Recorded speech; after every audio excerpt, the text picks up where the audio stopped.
Estás en Comunicarte, donde la palabra respira. Porque hablar también es crear. Sí, me dice mi invitado, hablar de China en 20 minutos es imposible, pero algo vamos a tratar de hacer. Podemos hacer un ciclo, si tú quieres. Estamos con Patricio Torres, docente de la Facultad de Negocios y Tecnología de Unidad. ¿Cómo estás, Pato? Súper bien, muy buenos días a todos.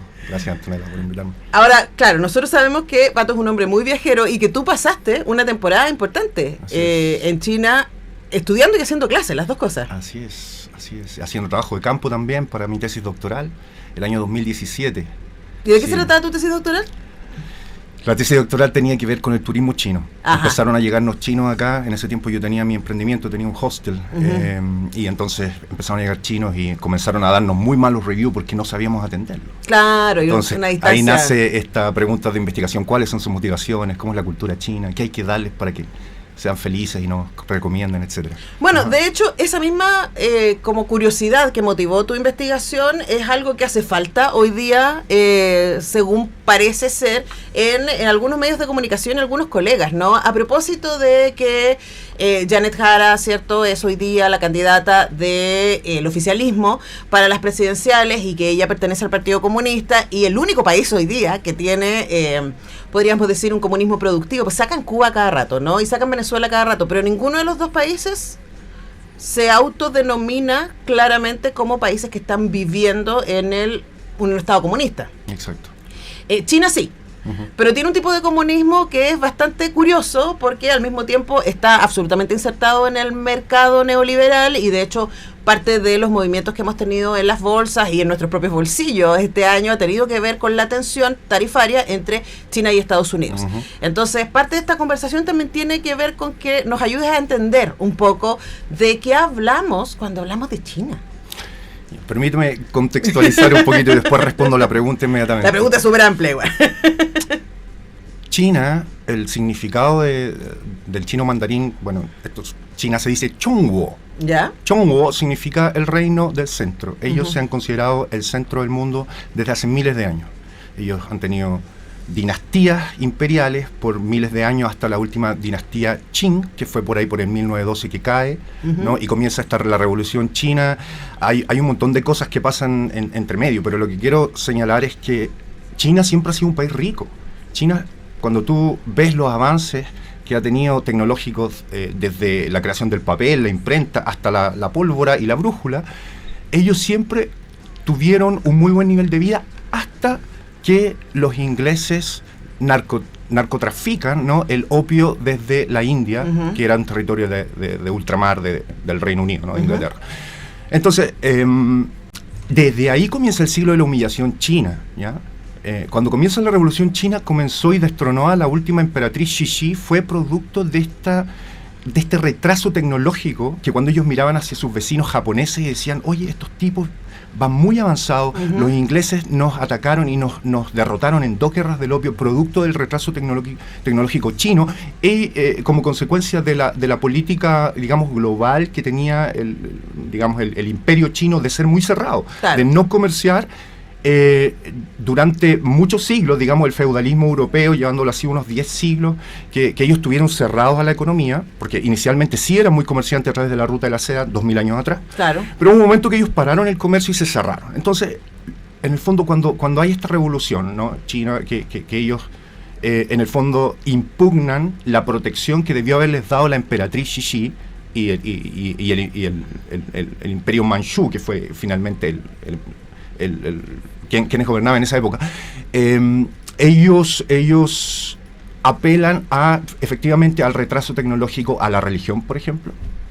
Ellos toman las palabras de Marx, ¿no?, de que la religión es el opio del pueblo, y finalmente Mao destruye todo este sistema milenario, y estoy hablando literalmente, destruye templos confucianos, taoístas y budistas, en el fondo, para implantar esta nueva sociedad comunista. Sin embargo, más adelante vemos todos los errores que cometió Mao Zedong. Bueno, y la revolución que fue, o sea, todavía hay muchas voces que se levantan contra la violación de derechos humanos en China, que parten desde 1911 con la revolución hasta ahora. Con mayor y menor intensidad en algunos momentos, pero es un tema que también es parte de esa historia. Sí, claro.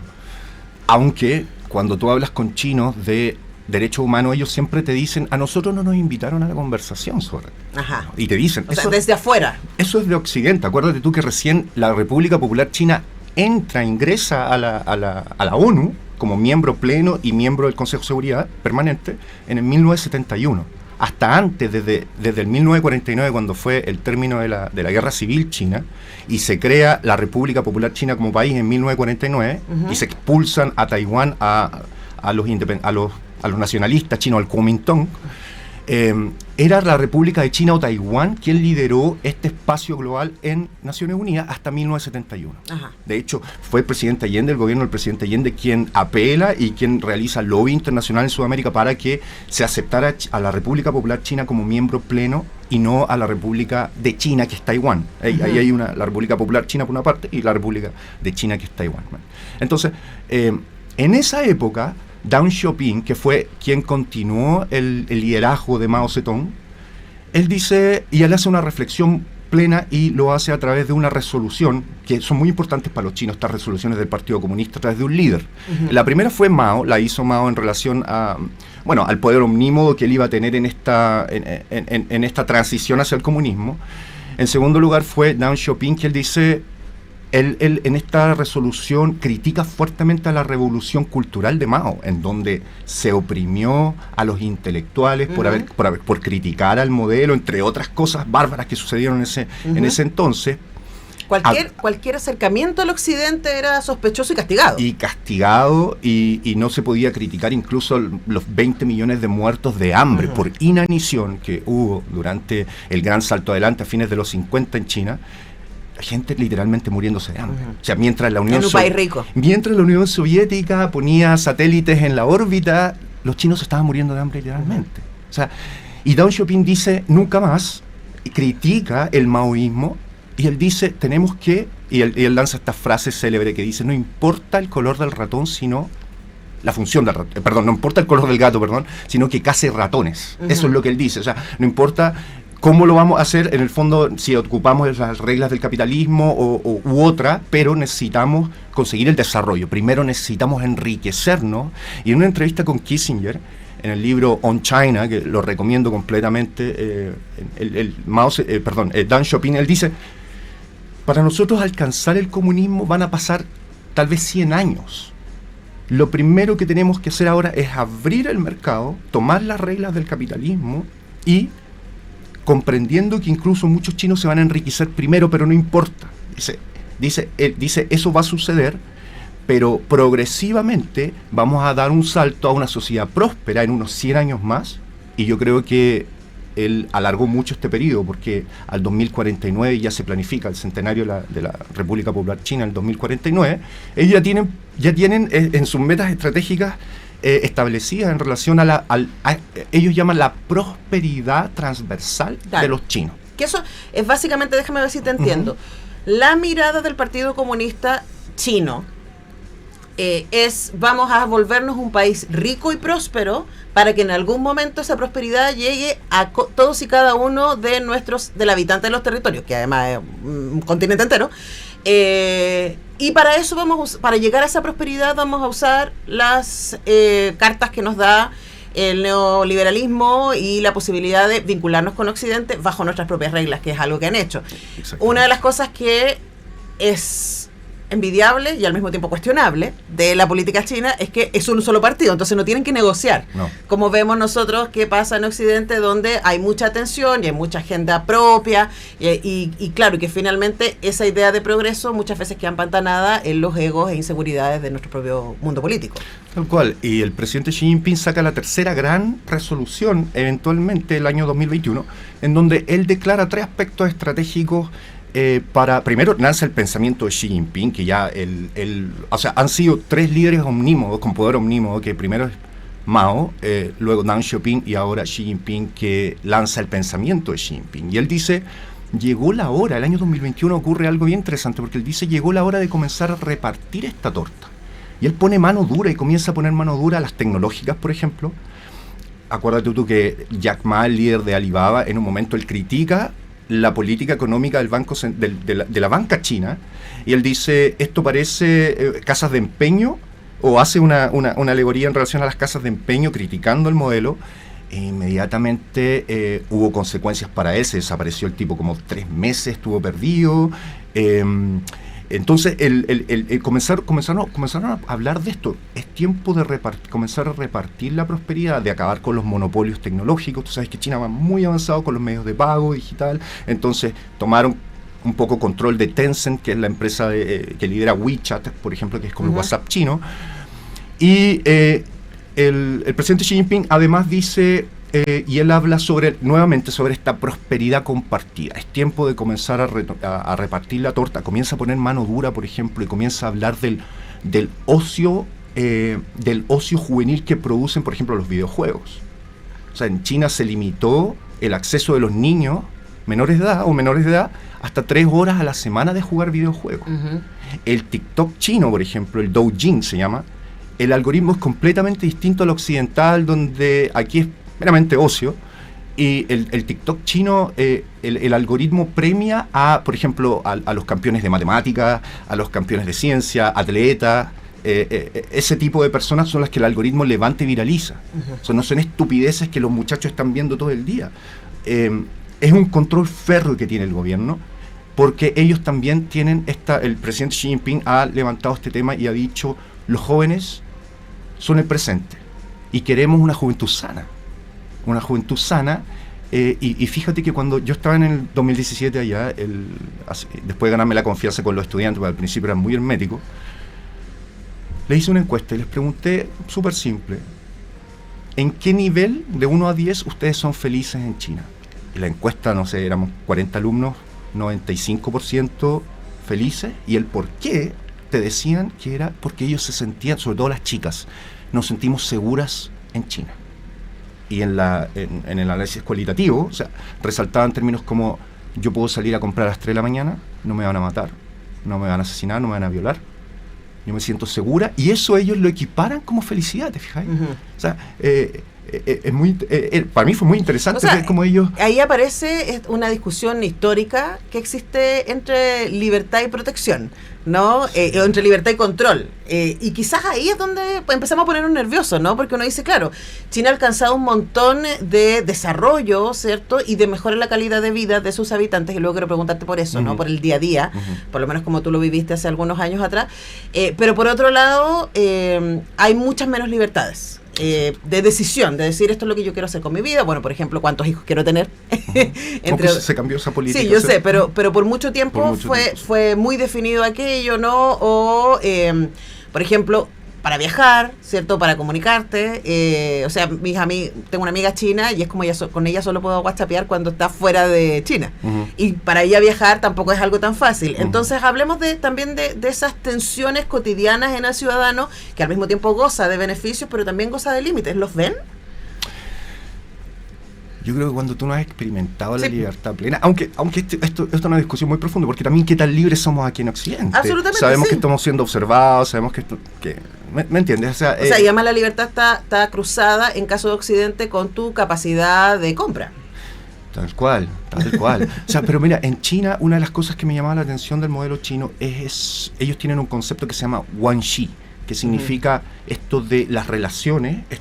Las relaciones tienen que ser balanceadas, y si yo tengo una relación contigo, ya sea comercial, la que sea, yo tengo que dar, pero yo no puedo estar dando todo el tiempo, tú también tienes que dar. O sea, por ejemplo, en la universidad a mí me dieron un alojamiento en el edificio de los estudiantes internacionales, un departamento, pero por ejemplo no me dieron la comida, me decían: no, es que usted tiene que aportar un poquito. Y era un poquito, Antonella, era, no sé, 1.000 pesos que salía un plato gigante buffet así, pero esos 1.000 pesos para ellos es un aporte necesario que uno tenía que hacer para que el equilibrio estuviera pleno, digamos. Claro, o sea, no es dar.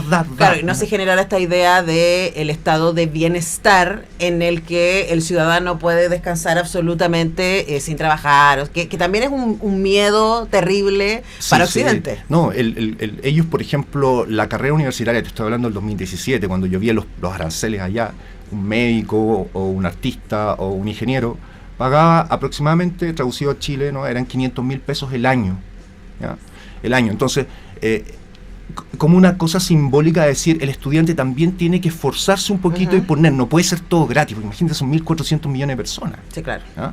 Entonces, en el día a día, tú te das cuenta que, claro, también hay una correlación de esto de tener o sea, estos tipos son ultra competitivos. O sea, yo lo vi desde los niños, trabajé en la ciudad de Tianjin, que es el puerto de entrada a Beijing, un mes haciendo voluntariado para aprender el idioma y acercarme a la cultura haciendo un voluntariado. Y yo recuerdo que los niños no usaban celular, los niños todo era con juegos didácticos. Los papás los metían a clases de inglés, francés, idiomas, atletismo, piano. Mi labor era enseñarles piano y inglés, pero era una competitividad del niño que claro, eventualmente salen unas máquinas, imagínate, con esa disciplina desde niño. Yo me acuerdo que entraba al salón de clase de pregrado y me dijeron, Patricio, usted tiene que estar a las 8 de la mañana. Y yo llegué 10 minutos antes para poner el PPT, dije, voy a portarme bien y todo. Y cuando llego a 10 minutos antes estaba el salón lleno, estudiando, ningún alumno comiendo manzana, ningún alumno durmiendo, o sea, todo el mundo estudiando la lección del profesor anterior. O sea, yo decía, estos alumnos son alumnos perfectos, pero también me cuestioné a mí mismo y decía, pero ¿dónde está la juventud, el espíritu? ¿Dónde está el juego? Exacto, de que uno va, ¿cierto?, a la universidad a tener amigos y todo. Era una cuestión muy competitiva. Y entonces, considerando todo lo que se ha hablado en la prensa últimamente, que me ha llamado mucho la atención, porque la gente habla tan livianamente y tan laxamente en relación al comunismo, diciendo que no, si China no tiene nada de comunista, China tiene todo de marxismo. Cuando analizamos la teoría marxista, claro, China no tiene nada del modelo soviético comunista, que es muy distinto. O sea, las discusiones entre Mao y las rivalidades que tuvieron con Stalin y con Nikita Khrushchev, es decir, fueron muchísimas, pero ellos están aspirando a llegar al comunismo en mucho tiempo más, ¿ya? Entonces, aterrizándolo al caso, están construyendo, exacto. O sea, ellos no han alcanzado el comunismo, y así lo ha dicho incluso hasta Xi Jinping. Pero uno podría decir, están construyendo un estado de bienestar igualitario, que cuando uno lo piensa es como, claro, esa debería ser la definición de un estado comunista, ¿no? Que todo el mundo se sienta protegido, que todo el mundo tenga garantizadas sus necesidades básicas, pero en el caso chino lo están haciendo a partir de las herramientas del neoliberalismo con el control de un totalitarismo. Y ese es el miedo que, y tal vez con justa razón, ¿no?, cuando tú observas la teoría, o sea, el único modelo transicional que va transicionando al capitalismo, al comunismo, es el modelo chino. Entonces yo creo que ese es el gran resquemor que existe en mucha gente, de pensar que el Partido Comunista China está observando, y si toma el poder a través de la candidata Jara, pudiese eventualmente tomar este poder omnímodo por los siglos de los siglos, ¿no? Claro, pero uno piensa, pero eso fue la Guerra Fría. Eso fue la Guerra Fría. O sea, es como estamos en otro mapa, o sea, estamos tan en otro mapa que estamos viendo la decadencia de Estados Unidos. O sea, los estertores de un imperio es lo que estamos observando hoy día. Entonces, cambió el mapa. No podemos seguir analizando el presente con mapas de hace 70 años atrás. Tal cual. Y los tiempos también, los chinos los tienen, o sea, son una cultura milenaria. Por eso de 4.000 años. Nosotros somos el océano. Ellos ven el tiempo y la línea de tiempo muy distinta a nosotros. Acuérdate tú que cuando Clodomiro Almeida tiene una reflexión y una entrevista con Zhou Enlai, que era el primer ministro de Mao, en una oportunidad me llamó la atención porque la leí hace poco, y Zhou Enlai vino y tuvo esta conversación con el canciller de Allende, ¿no? Y él dice, oye, estaba muy enterado el tipo de lo que estaba haciendo Chile en términos de políticas públicas, ¿no? Y una de ellas era, no sé si tú te acuerdas, el medio litro de leche, claro, que se había prometido para todos los niños menores de 18 años, algo así era la política. Y entonces Zhou Enlai, muy entusiasmado, le dice, oye, pero ¿qué ha sucedido con eso? Y Clodomiro Almeida le dice, mira, la verdad es que tuvimos que bajarlo hasta los 5 años ahora solamente porque no alcanzó. Y Zhou Enlai le dice, ustedes fueron muy osados. O sea, ¿cómo se atrevieron a hacer una política así? En los años 70, si claro, Chile otro país, un país más pobre. ¿Cómo se atrevieron a hacer una política de Estado así? Ni siquiera nosotros nos atrevimos a eso. En relación a los tiempos, no a los tiempos como... Chile tendemos a ser un poquito adelantados. Sería como mi... Oye, Patricio, se nos fue el tiempo, pero volveremos a hablar de China. Volveremos a hablar de China. Gracias. Volveremos a tener... Antonella. No, gracias a ti por tu entusiasmo. Nos pilló ahí en el pasillo y nos dijo, oye, tenemos que hablar de China. Y nosotros felices, por supuesto, de recibir nuevamente a Patricio Torres, académico de la Facultad de Negocios y Tecnología de UNIAC, que siempre nos ilumina con sus experiencias y sus perspectivas respecto al mundo. Gracias. Muchísimas gracias. Nosotros vamos a la música y ya regresamos.